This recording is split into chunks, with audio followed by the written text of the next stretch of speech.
Selamat siang Bapak, perkenalkan nama saya Justina Yusrin Rwandadian, NIM 20030301115,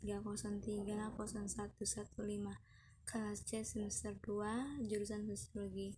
Baik, terima kasih.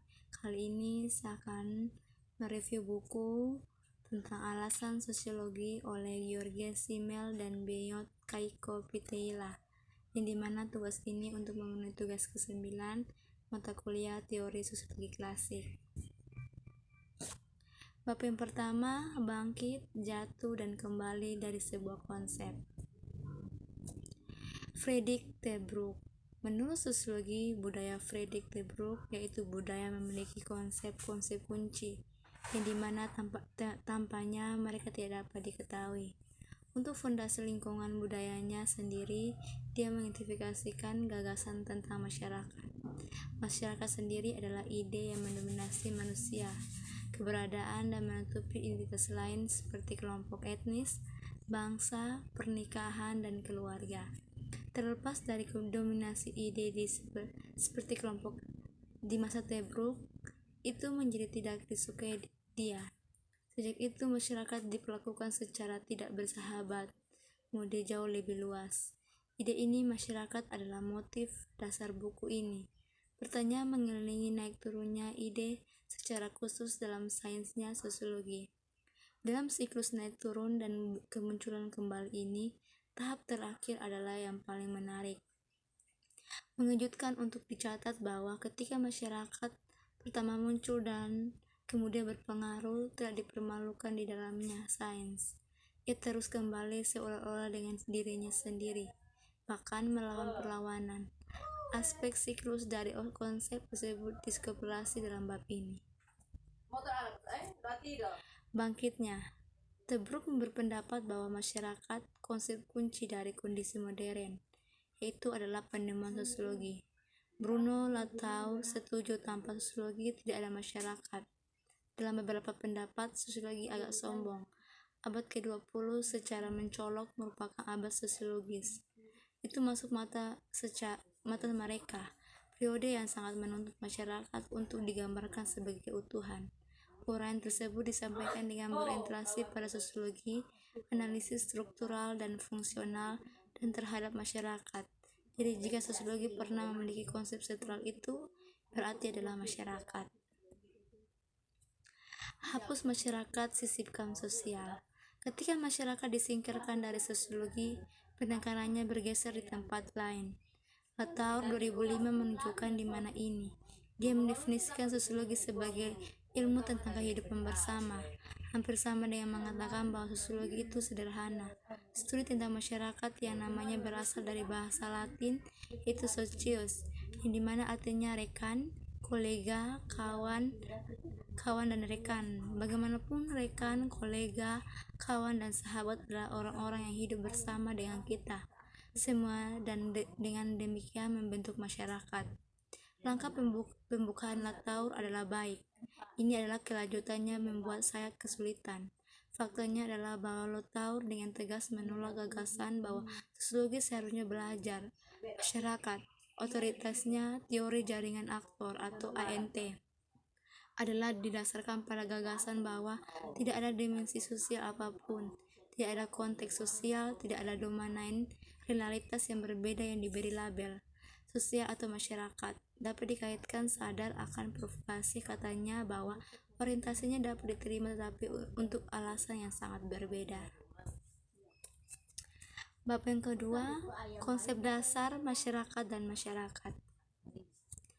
Dalam bab sebelumnya menyatakan bahwa sosiologi adalah proyek normatif, yang konsep sentral masyarakat adalah sebuah gagasan yang melibatkan nilai-nilai dan memiliki konsekuensi praktik yang menjangkau jauh, atau mungkin itulah sebabnya ia memiliki dan terus memiliki baik protagonis dan antagonis. Dalam arti sosiologi sebanding dengan musuhnya liberalisme ekonomi yang masuk awal abad ke-19 diubah dari minat akademis menjadi aktivisme tanpa batas untuk membangun dan memelihara laissez-faire. Sosiologi diarahkan untuk melawan konsekuensinya. Di sini sosiologi diarahkan untuk melawan konsekuensinya. liberalisme ekonomi. Instrumen yang digunakan adalah gagasan normatifnya masyarakat, dan penulis melihat di bab sebelumnya itu upaya energi dilakukan untuk menyingkirkan gagasan masyarakat. Secara umum upaya tersebut tidak berhasil. Ide atau mungkin lebih benar perasaan atau sentuhan dari keseluruhan masyarakat terus kembali ke aslinya. Refuter dan dari masyarakat yang muncul kembali mempertahankan konotasi normatif. Tujuan dari buku ini adalah merehabilitasi gagasan masyarakat secara terbuka sebagai ide diresapi dengan norma dan nilai. Suatu kondisi yang dipertimbangkan bermasalah dan dalam sains tampaknya masuk akal untuk dipertimbangkan, memeriksa dan menjernihkan ini isu. Ini akan menjadi mata pelajaran pertama yang akan diperiksa dalam bab ini. Itu kesimpulannya adalah bahwa konsep dasar sosiologi harus mengandung unsur normatif dan evaluatif. Dari sinilah penulis melanjutkan untuk mencari file konsep dasar dalam sosiologi klasik dan modern. Perwakilannya adalah Weber dan Pearson. Hasil dari ini pengujiannya adalah bahwa konsep dasar sosiologi bukanlah masyarakat, melainkan masyarakat adalah komunitas. Bukan masyarakat, komunitas secara konseptual berbeda dan penting. Masyarakat dilihat dari sudut pandang komunal sebagai kondisi darurat, dan tampaknya memang komunitas itu mereka mengingkari masyarakat ingin disingkirkan.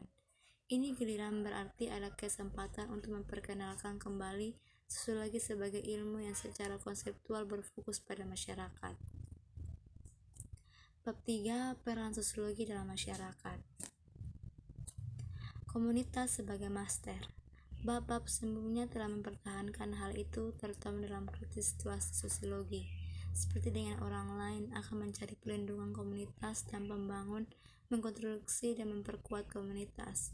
Mereka akan mencari perusahaan atau orang-orang dengan siapa mereka terikat oleh darah dan mendiami suatu wilayah dan satu pikiran. Mereka akan menyerahkan diri mereka sendiri keseluruhannya yang lebih agung dari diri mereka sendiri dan melampaui individu sebagai seluruh bagian. Individu digabungkan menjadi keseluruhan yang lebih tinggi dan menjadi ekstensinya dalam peristiwa kekerasan pada 11 September 2001 yang dimana terjadi di Amerika Serikat dan disiarkan ke seluruh dunia. Menciptakan situasi krisis itu memanggil komunitas dari ilmuwan sosial dan non-ilmuwan. Membiarkan pertama kita ambil contoh yang terakhir. Komunitas bergantung pada pemisahan anggota dari non-anggota. Dalam kehidupan sehari-hari, perbedaan seperti itu mungkin masih cukup laten. Dalam krisis demi komunitas, mereka perlu ditandai. Michael Kelly, seorang kolumnis untuk surat kabar The Washington Post, melakukan operasi tersebut pada bulan September 2001 dengan memisahkan sekelompok orang tertentu yang pasifis. Dia menyebut mereka reaksioner yang pada akhirnya bukan pasif semua, kecuali orang-orang yang menghibur kekacauan konyol anti-Amerika, anti-kooperatif, sentimen anti-global. Orang-orang ini akan bicara tepuk tangan, tapi jangan dianggap enteng karena idenya damai. Mereka mengaku secara intern menarik dan karena mungkin ada beberapa wajah nilai pembenaran untuk klaim pasifis moralitas yang lebih tinggi. Lebih kebenaran mendasar bagi Kelly adalah bahwa ketika bangsanya diserang, pasifisme tak terelakkan dan sangat dalam, tidak bermoral. Itu tidak bermoral karena pasifisme adalah ada di pihak pembunuh dan di pihak membiarkan mereka membunuh lagi. Kelly memadatkan argumennya menjadi silogisme. Bab 4. Sosiologi sosial berjalan dengan ketat tali. 3. Sosiologi simal. Sosiologi simal adalah batu loncatan yang menunjukkan saya menuju konsep masyarakat yang mau memenuhi. Jadi saya berharap dan percaya persyaratan yang dinyatakan di akhir bab sebelumnya. Simal mendekati sosiologi dalam teks sosiologi terakhirnya dari 3 arah yang berbeda dan ditentukan disiplin dalam 3 pengertian sebagai umum, murni atau formal, dan filosofi. Yang pertama, sosiologi umum berkaitan dengan semua isi kehidupan. Seperti itu diwujudkan dalam kondisi dan melalui dinamika kehidupan masyarakat. Sosiologi umum tidak menyelidiki generasi masyarakat seperti itu. dia dibutuhkan masyarakat untuk menjadi kenyataan yang telah dibentuk. Penulis menyebutkan di bab 2 studi ilmiah masyarakat sebagai contoh dari kategori ini. Masyarakat adalah hanya wadah untuk fenomena seperti kejahatan, migrasi, keluarga, dan lain-lain. Survei tersebut tidak membahas masyarakat dalam arti yang sempit, tidak tertarik semua isi kehidupan. Apa yang diabaikan oleh sosiologi umum, sosiologi murni mengambil konstitusi itu sendiri dari masyarakat. Masalah ini adalah tanggung jawab utama ilmu masyarakat ketika masyarakat dipahami secara paling intrinsik merasakan. Area masalah sosiologi umum terdiri dari kehidupan sejarah di keseluruhannya. Sosiologi murni mempelajari bentuk-bentuk dirinya dari hanya jumlah manusia yang hidup merupakan masyarakat dan masyarakat dari kebanyakan data sosiologi murni, mengekstrak di elemen sociation fakta yang tidak dapat disangkal, bahwa sejumlah manusia menjadi sesuatu yang lebih, fakta tidak dapat disangkal, bahwa masyarakat elemen ini adalah interaksi. Hubungan sosiologi ketiga simbol filosofi dan keduanya yang lainnya bermasalah. Sosiologi filosofi terdiri dari syarat-syarat, konsep, dan presupposisi yang mendasari penelitian konkret tentang yang satu tangan dan gagasan yang mensistemasi penelitian konkret yang menjadi lebih lengkap.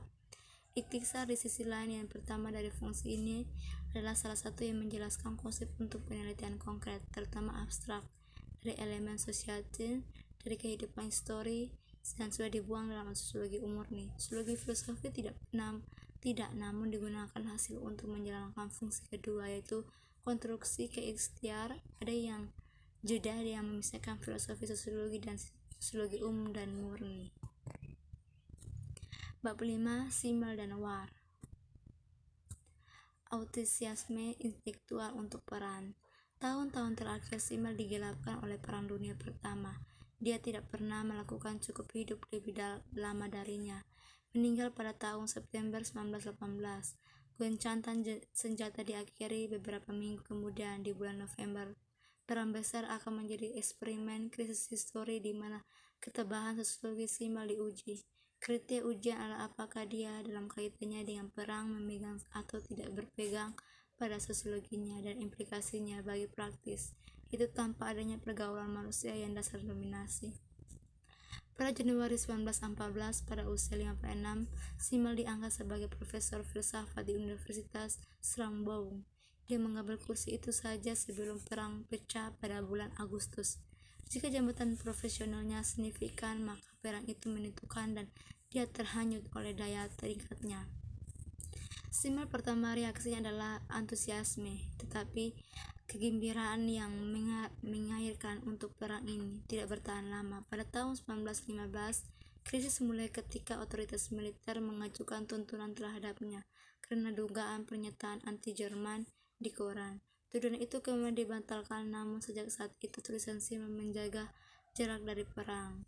Penerimaan awal Simmel yang antusias terhadap perang tindakan unik itu kaum intelektual Jerman dengan sedikit mengecualikan tampaknya bergegas ke sana, berkontribusi pada upaya perang, atau beberapa orang kafir termasuk tokoh-tokoh seperti Georg Lucas, Karl Jabse, Ernest Bloch, Emil Leders, dan Gustav de Bouw.